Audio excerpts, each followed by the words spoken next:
Narum payu nioskum ka chananam daki padba ka briu nyotar. Ublay ulaplaj im yang namar kadon kadaw bat kata kadaw kalong mangan pelaj im ya kari Amerika bat pan penong biang ya ka kum kari ka bakraw laong Donald Trump hadin ba ula job biang kum presiden ka United States of America USA.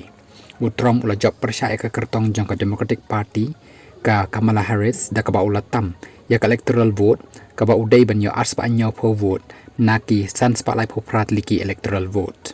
Kani ka dikasin ka ba ar ba Trump un job kum presiden ka USA. Ula job nang kong house nem arja kan riu.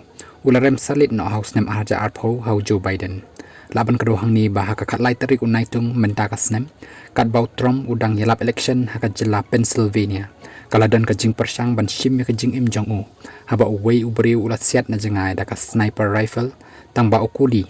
Ula syudai salit ya ka score Jong-u. Uni ubasiat ya Trump. Ula syak siat yap no haki pulit pahara jong ke Amerika.